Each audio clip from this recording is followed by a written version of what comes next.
제가 가끔 우리 신방하다가 연로하신 우리 성도님들, 권사님들하고 이렇게 신방하면서 대화할 때, 목사님 저희 자녀들이 예수를 안 믿어서 늘 걱정이에요, 이런 말씀 하신다고요.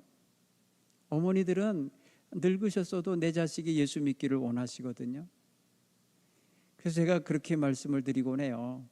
아들, 딸이 따로따로 이렇게 집에 올 때 밥 함께 먹으면서, 얘야, 나는 너에게 한 가지 소원이 있다. 네가 하나님의 자녀로 살았으면 좋겠다. 그냥 이 말을 볼 때마다 딱 한 번만 하시라고. 더 길게도 말고, 이게 내 소원이다. 끝에다가 꼭 달기를, 이게 내 소원이다. 나는 바랄 게 없다. 그렇게만 해주면 좋겠다. 이렇게 하면요, 그 다음에 어머니가 돌아가셔도 엄마 생각이 나면 우리 어머니의 소원이 내가 예수 믿는 거라고 하셨는데, 그죠? 생각나요. 그러면 내가 예수 믿고 엄마 소원을 이뤄드려야겠다, 이런 마음 가질 수 있어요. 그렇게 하시기 바랍니다. 예수 다 잘 믿는 자식 가진 분들, 난 그런 소원 없는데, 그러면요, 또 다른 거 하시면 돼. 에? 나는 내가 하나님을 기쁘시게 했으면 좋겠다. 하나님을 기쁘시게 하면 좋겠다. 네, 그렇게 하면 그 삶의 문제가 거기에 거론이 되게 돼 있습니다. 자, 오늘 우리 믿는 성도들은 이제 하나님 아버지의 소원을 이루어 드려야 할 자녀들이라 생각합니다. 그리스도인이라는 이름은 예수님을 믿음으로써 얻어진 이름 아닙니까? 예수 믿는 사람에게 주어지는 특별한 이름이에요. 그리스도인. 우리는 이런 특별한 직함을 가지고 이 세상 살고 있습니다. 그런 면에서 보면 하나님은 지금 이 세상 많은 사람들 가운데 누구에게 기대를 제일 많이 하겠습니까? 하나님을 기쁘시게 하는 삶, 하나님을 기쁘시게 하는 멋진 역사를 누가 이루었으면 좋겠다, 이런 생각을 하겠어요. 바로 예수 믿는 그리스도인이라 여겨집니다. 예수 안 믿는 사람들에게 기대할래야 기대할 수도 없는 일이기 때문에, 하나님을 기쁘시게 하는 일은 이미 복음 안에서 그리스도의 사람이 된 사람들에게 하나님은 특별히 기대하실 거라는 생각이 들어요. 보통 보면 여러분, 부모도 자식이 여럿 있어도 그래도 어떤 일을 하는 데 있어서 그거는 그래도 능력 있는 아무개가 하는 게 좋겠다, 이런 마음을 가지시거든요. 아무 능력도 없고 아무런 무슨 기능도 안 되는 사람 자식에게 자신의 마음의 소원을 쉽게 이루어다 줄 거를 기대하지 못해요. 능력되는 자식에게 기대가 되는 거죠.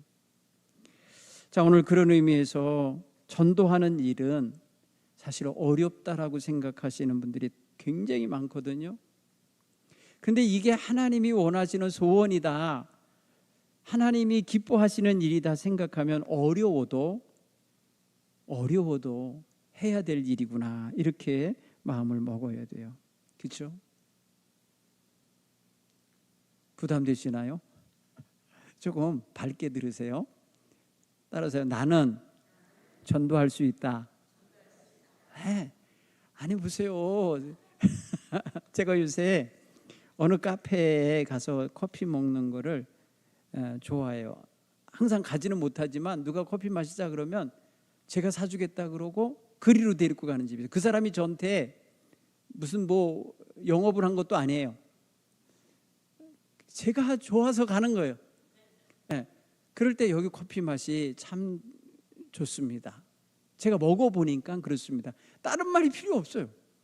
그분은요, 제가 사준다니까 그냥 어디든 따라갈 판인데 맛있는 데라니까 기대하고 오더라고요. 기대하고. 그리고서 한 잔 먹고 나면 참 맛있네요, 이렇게 해요. 사실 우리는 먹어본 음식 선전하는 건 너무 쉬워요. 내가 먹어봤는데 정말 맛있었어, 이렇게 말 한마디면 돼. 근데 예수 믿으라고 말하는 거는 설명이 너무 많이 필요해. 설명이 많이 필요해. 그냥 예수 믿고 구원 받으세요 그럴 때 못 알아들어요, 그게 무슨 뜻인지. 그래서 그 뜻을 풀어주려면 이야기가 길게 필요할 때가 많아요. 어떤 경우는 설득도 해야 될 때도 있어요. 결단하게 만들 때도 있어요. 어느 지점에 이르면 말을 많이 하게 돼요. 근데 제가 가만히 이거에 대해서 기도하면서 이렇게 느낀 게 있어요. 그리스도인의 전도하는 방법은 자기의 삶으로 그리스도인이 드러나게 사는 게 최고겠다. 응? 물어보지 않아도 그냥 느끼는 거예요. 저분 교회 다시 다니시는 분인가 봐. 할 수 있어요. 여러분, 어디에 가서든지 우리는 그리스도인인 것을 정말 자연스럽게 드러내며 살기를 원하셔야 되는데 그걸 어렵게 여기거나 부담스러워하지 않으셨으면 좋겠다는 생각합니다. 특별히 여러분, 우리는 오해를 버려야 돼. 첫째, 어떤 오해를 버려야 되냐? 전도는 전문가가 하는 거다. 이런 오해를 버리셔야 돼요. 그렇죠? 전도는 전문가가 해야지 되는 거야. 이런 식의 전문가에게 떠넘기려는 이런 생각을 버리셔야 돼요. 여러분, 예전에 우리나라에 처음 기독교가 들어왔을 때에 초기 선교사님들이 전도하러 다닐 때 말도 잘 안 통했잖아요. 그렇죠? 말도 잘 안 통하고 한 조선 말이 말이에요. 어려워갖고 잘 못 따라했다고요. 그러니까 막 어눌한 말로 한 거예요. 그러다가 전도부인이라고 전도를 하기 위해서 자기의 시간에 11조를 내어드리면서 와서 함께 선교사님을 도와서 일해주는 사람들이 있었어요. 전도부인들이. 이분들은요, 자신들이 믿은 예수를 증거하는데 뭐 복잡하게 전도하는 거 아니더라고요. 많이 배운 분들도 아니에요. 그 당시에 여성분들이 개화되고 나서부터 이제 공부를 했지, 그 전에는요 공부도 많이 못했어요. 그런데 저들이 전하는 복음은요, 예수 믿고 마음의 평안함을 찾았고, 예수 믿고 소망을 갖게 되었고, 예수 믿고 자기의 삶이 안정을 찾았고, 예수 믿고 삶의 의미를 찾았다는 이야기를 하는 거예요.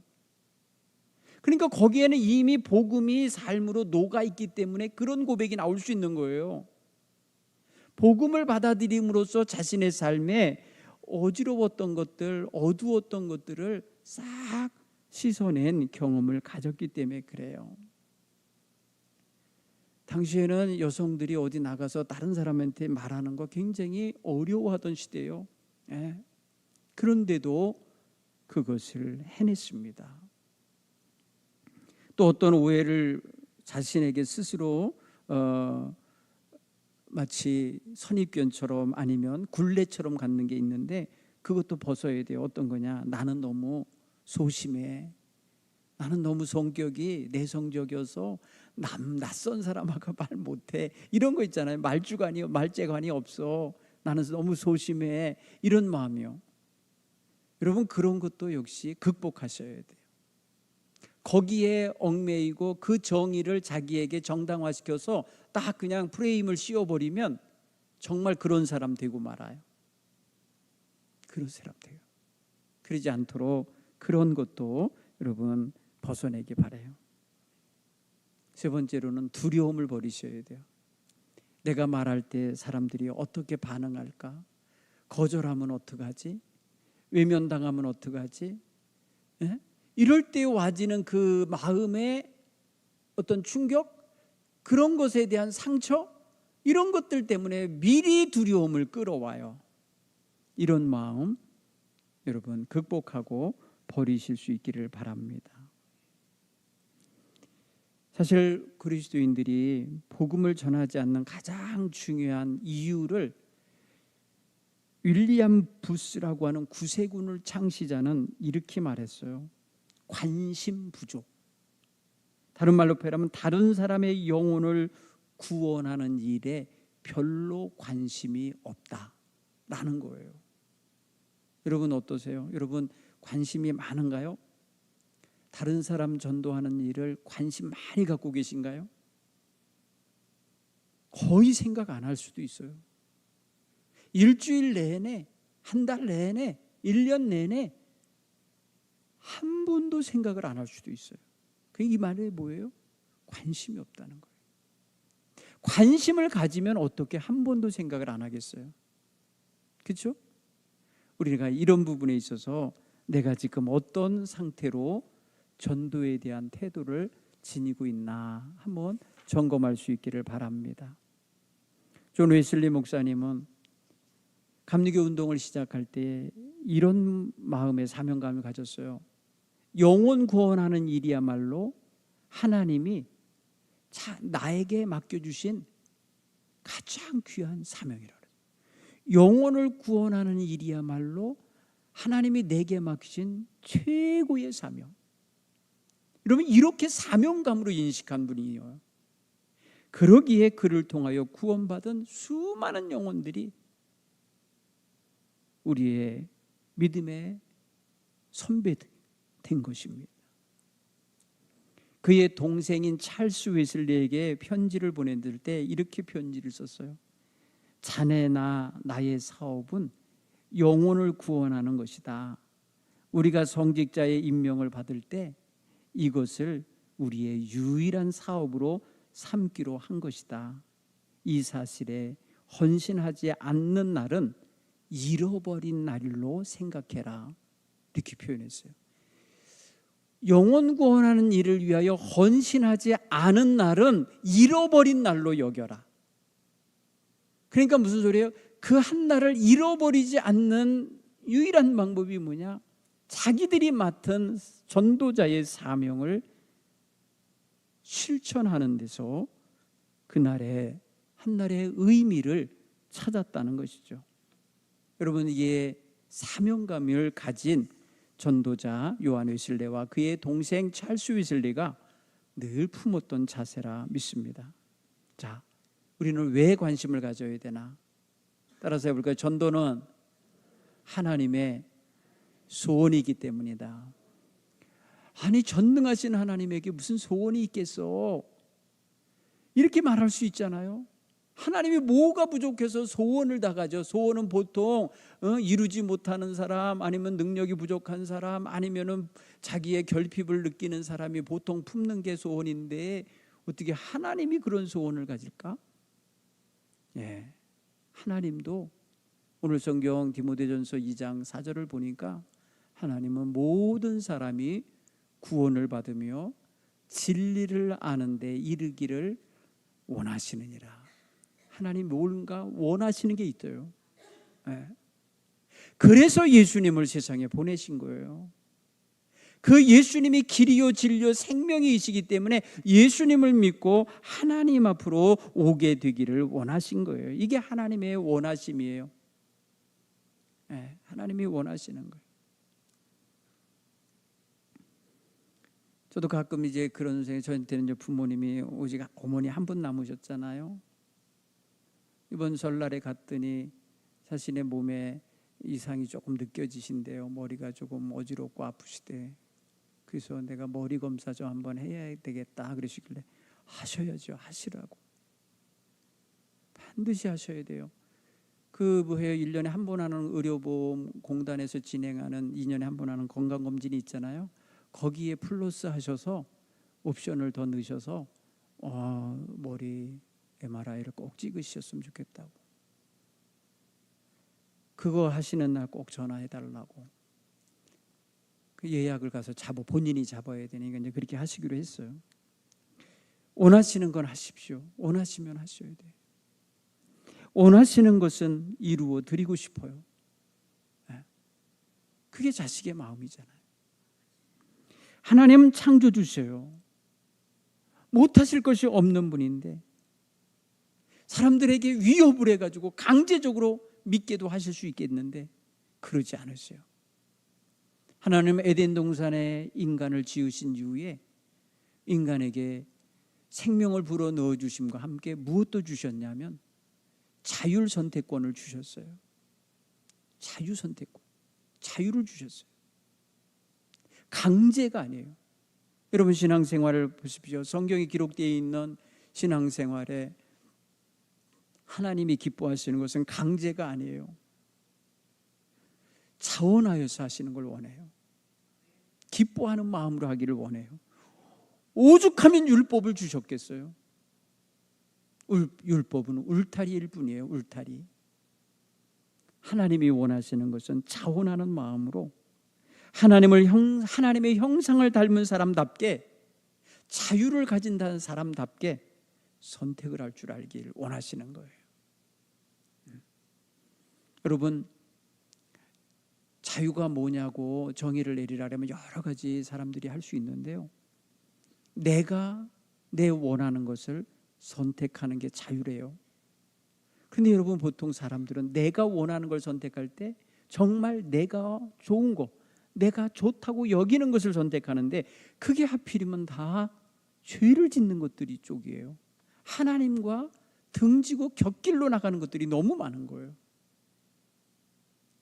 하나님의 뜻을 내가 원하는 것, 내가 선택하고 싶은 것이 되어야 되는데, 이상하게도 하나님이 원하는 것을 선택하고 싶어 하지 않는 것 같아요. 그런 면이 지금 자유로운 인간에게 주어져 있는 아주 기가 막힌 이 딜레마입니다. 하나님은 사람과 대화하고 싶어 하시고, 하나님이 지으신 최고의 피조물과 교제하기 원하시고, 피조물과 최고로 하나님의 속마음을 나누고 싶어 하시거든요. 그래서 하나님이 영혼 구원하는 것이 얼마나 소원이고 얼마나 바라고 원하시는 것인지 알게 하고 싶어 하시는 거예요.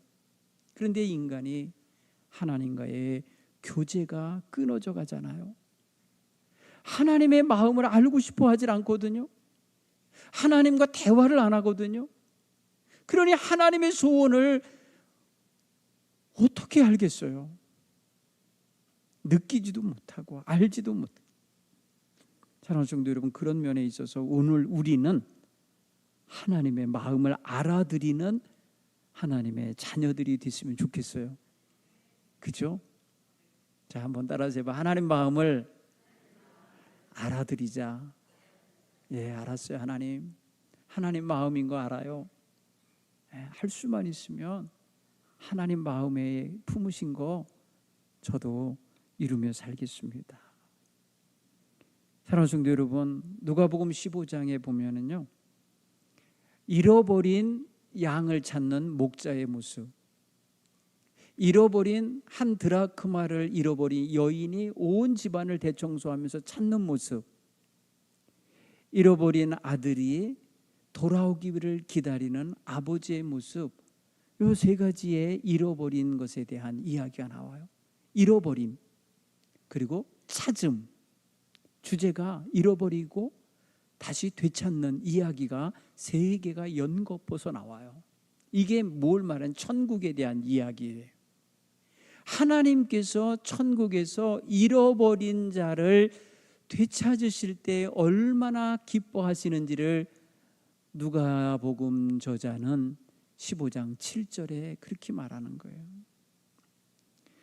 하나님께서는 의인 99보다 죄인 한 사람이 회개하고 돌아오는 거, 그걸로 인한 기쁨이 참으로 크다고 표현하시잖아요.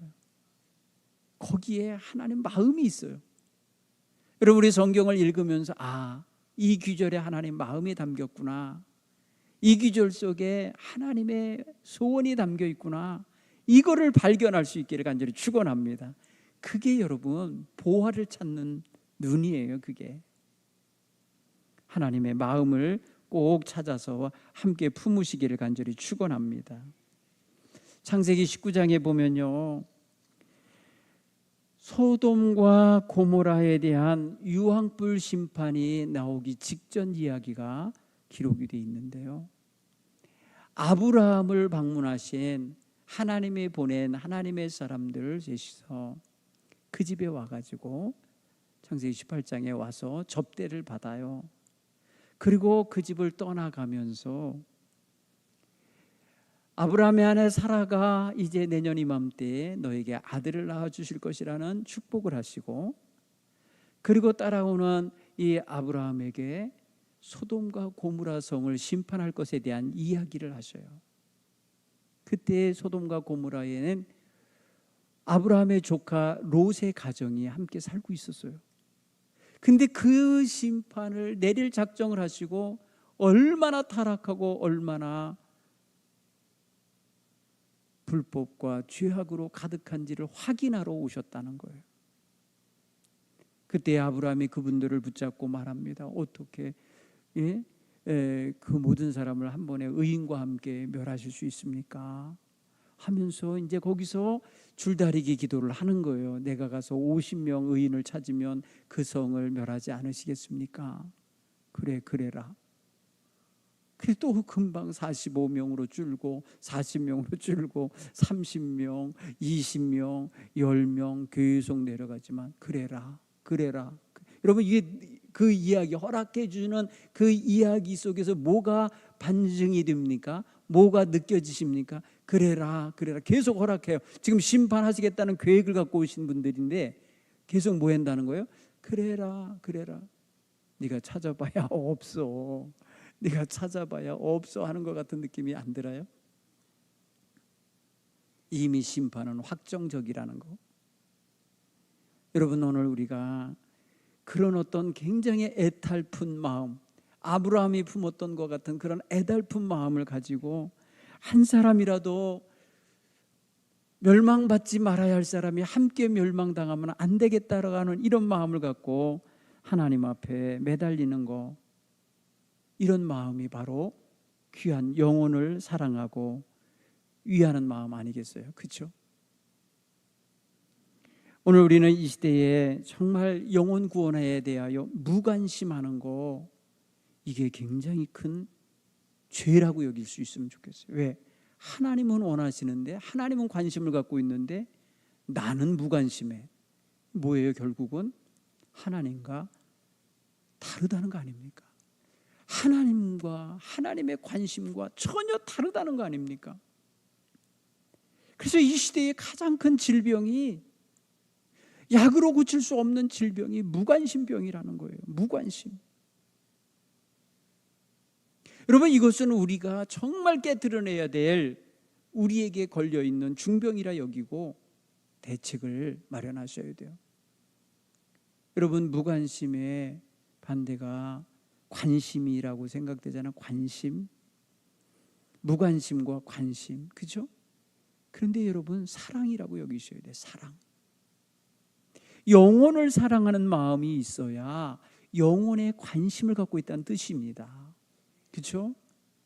영혼들을 사랑하시는 마음을 가지시면 영혼들을 구원해내야 할, 영혼 구원에 관한 일들을 생각하게 돼 있어요. 관심 갖게 돼 있어요. 오늘 아브라함은 그 영혼들, 멸망당해서는 안 될 영혼들, 구함을 받아야 될 사람들까지 함께 멸망당하는 거, 그거 막고 싶어 해요. 결국은 아브라함은 하나님 앞에 10명의 의인을 찾겠다고 하는 조건을 가지고 기도를 마무리하고 그분들을 떠나지만은 결국에는 롯의 가족만, 그것도 롯의 아내는 되돌아보다가 소금 기둥이 되고 말고 롯의 가족 롯과 두 딸만 구하게 되는 것입니다. 사랑하는 성도 여러분, 오늘 우리는 하나님의 백성이, 구원받은 백성이 이 세상에 죄악으로 떠내려가는, 죽음의 구덩이로 떠내려가는 사람들과 함께 가면 안 되죠. 오히려 거기 떠내려가는 사람을 건져내야죠. 거기 걸려있는 사람 어떻게든지 살려내야죠. 그래서 어떻게든지 주의 귀한 백성이 되도록 그렇게 구원해내야 되는 게 이 시대의 우리의 떨칠 수 없는 사명이라는 걸 가질 수 있기를 간절히 축원합니다. 그래서 기도하는 것 가운데 그게 있어야 돼. 한번 따라주세요. 하나님, 나로 하여금 영혼을 사랑하는 마음 주옵소서. 정말 귀한 기도예요. 수억을 구하는 것보다 더 귀한 게 이런 거예요. 그게 하나님 마음이거든요. 우리 찬양 가운데 하나님 마음을 내게 주소서, 주님 마음 내게 주소서, 이런 찬양 있죠. 주님 마음을 내게 주소서, 주님 마음 내게 주소서. 여러분, 우리 마음속에 주님 마음이 들어오기를 소망하시기 바랍니다. 이 사순절기에 우리 가져야 할 마음이 이런 거예요. 세상 탐욕과 세상의 모든 쾌락과 세상의 모든 욕망에 젖어 있던 마음에서 내 마음 추려서 꺼내갖고 주님 마음에 잠그고 주님 마음으로 내 속에 가득 채워지기를 소원하는 그런 마음을 가지고 살아가야 할 때인 것, 우리가 늘 잊지 마셔야 합니다. 오늘 우리 마음속에 영혼 구원을 위한 기도가 늘 있기를 간절히 축원합니다. 누가 됐든지 하세요. 누가 됐든지 그 대상이 내 일가친척은 다 예수 믿어서 내가 기도할 사람이 없어요? 아니요. 왜 없겠어요? 이웃도 있고요, 만나는 사람들, 거래처 모든 사람들 얼마나 많겠어요. 그러니까 여러분, 우리가 짧게 드리는 기도여도 굉장히 중요한 기도가 되는 거예요. 이거는 하나님, 이 가정을 제가 방문합니다. 이 가정의 가족들이 다 예수 믿고 구원받게 해주옵소서. 그 영혼 천국에 들어가게 해주옵소서. 누가 그런 기도를 해주겠어요? 그날 거기 방문하는 천사 같은 여러분들이 아니겠어요? 여러분의 그 고귀한 발걸음이 그 집에 닿는 이유가 뭐겠어요? 하나님께서 그 영혼을 위해서 기도하라고 보내시는 것이라 믿으시고, 어느 가정이 됐든지 어느 사람과 만나서 차를 마시든지 꼭 그런 기도를 남기시길 간절히 축원합니다. 이게 너무 소중한 거예요. 우리는 이해될 수 없는, 이해가 안 되고 계산법으로 안 맞는 이야기가 성경에 나오는 거 알아요? 오늘도 제가 말씀드렸지만 누가복음 15장 3절로 7절 말씀에 보면은 잃은 양 찾는 이야기가 나오는데, 100마리 양 가운데 한 마리를 잃어버린 목자가 있어요.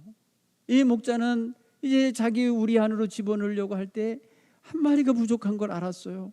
그래서 그 오늘 돌아다녔던 그 모든 목초지를 되찾아가는 거예요. 한 마리 그 잃어버린 양을 찾을 때까지 온 산과 들을 헤매며 다니는 거예요. 그래서 마침내 찾아서 어깨에 메고 오면서 내가 잃어버린 양을 찾았노라고, 이웃들이여 와서 이 기쁨을 나눕시다 하면서 이웃들에게 식사 대접하면서 즐거움을 나눈다는 거예요. 이게 주님의 마음이라는 거예요. 이해가 안 돼. 계산법상으로 어떻게 99마리를 들여다 놔두고 그 한 마리를 찾으려고 또 가나? 그러면 이 한 마리, 99마리는 또 어두워지는데 또 늑대가 오면 어떻게 되나? 염려 근심 없겠어요? 물론 거기엔 성경에 많은 이야기 부분에 있어서 축약된 게 있을 거예요. 다른 가족에게 맡겨놓고 갈 수도 있고, 친구를 불러서 맡길 수도 있고 다 하겠지만, 중요한 건 뭐냐? 잃어버린 양을 찾는다는 거죠. 오늘 저와 여러분이 이 마음을 꼭 갖길 바랍니다. 내 곁에서 신앙생활 하다가 지금 자리에 없는 분, 돌아가셔서 천국 가신 분은 천국 가서 만나면 되지만, 그렇지 않은 분들은 우리가 관심 갖고 찾아보셔야 할 줄로 믿습니다. 잃어버린 양은 반드시 찾아야 한다라는 내용인 거예요. 오늘 우리가 그런 면에 있어서 찾을 때까지 온 산을 헤매는 목자의 심정을 달라고 기도하시기 바라요. 그러니까 우리의 기도가 또 하나 생기는 거죠. 영혼을 사랑하게 해주세요라고 하는 거, 관심 갖게 해달라는 기도와 함께 하나님, 잃은 양을 찾을 때까지 찾을 수 있는 마음을 주세요. 이런 기도가 있기를 간절히 바랍니다. 그렇죠? 웨슬리 전도학교 학장이신 우리 조재진 목사님이 한 이야기 하나를 전해주는 글을 읽게 됩니다.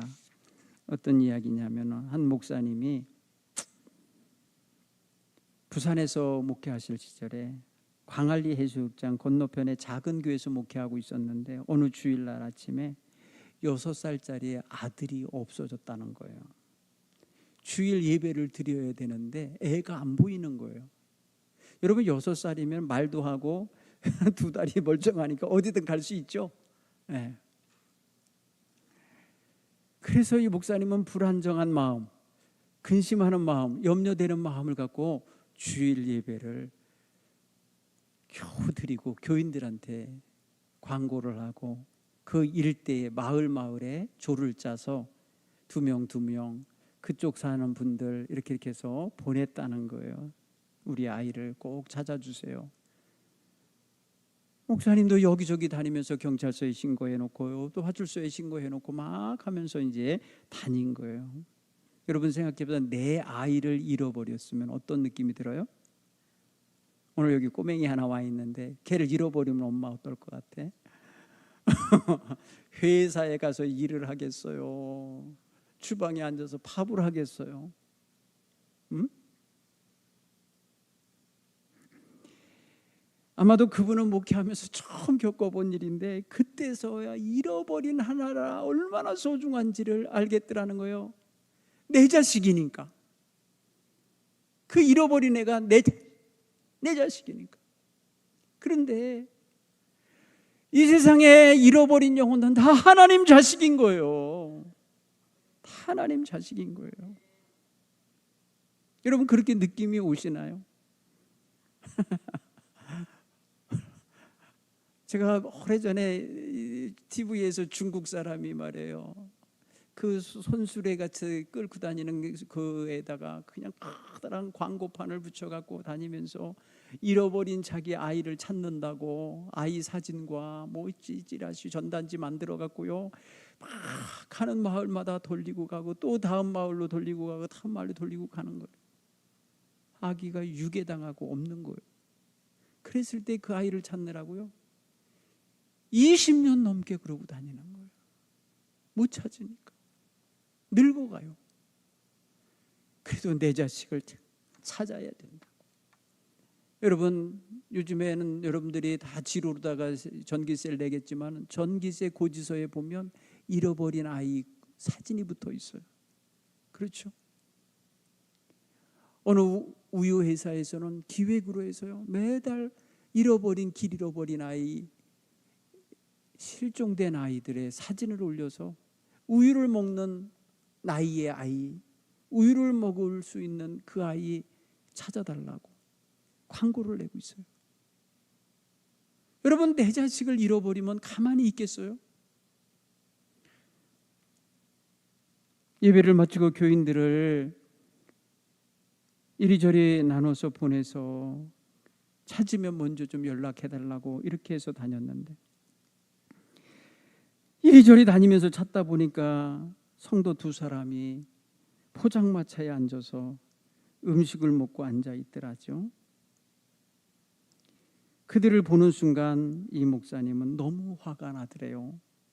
자기 아들이 아니니까 이런 상황에서도 음식이 목에 넘어가는가 보다. 아버지 마음을 몰라주는 2 성도가 너무너무 섭섭하고 서운하더래요. 느낌이 오십니까? 에? 그래서 그 순간 결심했다는 거예요. 아들을 잃어버려 본 경험이 없는 사람과는 인생을 노하지 말라. 자기 자식을 잃어본 경험이 없는 사람과는 인생을 말하지 말라 그런데 나중에 얘기하니까 이제 우스워서 웃기도 되는 거죠. 그 순간은 너무너무 힘들다라는 거예요. 또 어느 지역에는 어느 집사님 부부에게 맡겼는데 다른 지역에 갔다가 그 역시 그 부부가 보이지 않더라는 거예요. 맡겨준 지역을 다니고 있는가. 나기도 찾으면서 다녔는데 아무도 아이 찾으러 다니는 사람이 없더라는 거예요. 우리 교인 보냈는데. 그래서 혹시 잃어버린 아이를 어디서 찾았나 보다 생각을 했다는 거예요. 그 교회로 전화를 해보니까 안 왔다는 거죠. 그래서 그 부부 어디가 있나 전화했더니 집에 아이가 봤는데 엄마 아빠 지금 자요. 교회 갔다 와서 잔대. 야, 그 소리를 들을 때 정말 자기 자식이 잃어버리면 잠이 올까? 잠이 올 수 있나? 자기 아들을 잃어버렸는데 지금 편안하게 낮잠이 자지나? 너무너무 속상하고 괴롭더라는 거예요. 시간을 보니까 저녁 예배 시간이 다 됐대요. 찾을 수가 없었어요. 점심도 굶고 저녁도 굶고 저녁 시간 예배 시간이 맞춰져서 또 교회에 나가서 예배를 드리는데 예배가 제대로 될 수가 없죠. 우느라고 마음이 괴로워서. 포장마차에서 밥 먹었던 그 부부는 그냥 와 있고 잠잤다고 했던 사람도 와 있어요. 서운한 마음이 너무나 들더래요. 예배를 마치고 났는데 사모님한테 아들 찾았다고 연락이 왔다는 거예요. 사모님은 예배 시간에 들어오지도 못하고 울면서 자꾸 다녔던 거예요. 어쨌든 아들을 찾았으니까 이제 걱정은 안 해도 되는구나 싶어서 너무 감사가 됐는데 거기서 하나님 마음이 느껴지더라는 거예요. 아, 하나님이 이런 마음을 가지시구나. 하나님이 이런 마음을 갖고 있는 거예요. 예배가 끝났는데 한 성도가 땀을 펄펄 흘리면서 목사님 못 찾았어요 하면서 안타까운 마음으로 온몸에 땀에 적셔져 갖고 오는 집사님을 보는 순간 마음이 뭉클해지고 눈물이 나더라는 거. 그 사람은 진실을 갖고 그렇게 한 거예요. 집사님 우리 아이 찾았대요. 감사해요. 사랑하는 성도 여러분, 저는 이 이야기를 읽으면서 전도라는 게 이런 거구나. 하나님 마음이 이러시겠구나. 내 자식이 거기 와 있어야 되는데, 내 앞에 있어야 되는데 죄 가운데 빠져 있구나. 길 잃어버리고 헤매고 있구나. 누군가 와서 손잡아 주기를 원하곤 자리에 있을 수 있겠구나. 누군가 찾아와 주기를 바라며 이른 양처럼 위태로운 지경에 매달려 있을 수도 있겠구나. 아버지의 마음을 그래서 알아야 돼요. 이사순절기에 우리 마음속에 영혼 구원에 대한 관심, 그게 아버지의 소원이라는 사실에 대한 분명한 인식, 그래서 우리 마음에도 그 마음 주십시오 하고 담아야 돼요. 그 마음을 품고 살아야 돼요. 그 마음을 가지고 하나님 소원 이루어드리고 싶어요. 때를 얻든지 못 얻든지 주님의 말씀을 증언하라 하셨으니 제 곁에 와 있는 사람은 이게 기회입니다. 저를 만나게 해주신 사람들 기회입니다. 저에게 가까이 와 있는 사람들, 저랑 사랑스러운 관계 속에서 사는 사람들 기회입니다. 할 수만 있으면 하나님 이들을 다 구원받게 하고 싶어요. 다 구원받게 하고 싶어요 하면서 그들을 위하여 축복하고 그들에게 진심으로 복음을 전해줄 수 있는 저와 여러분이 됐으면 좋겠어요. 우리 모두 하나님의 이 마음 품을 수 있기 바랍니다.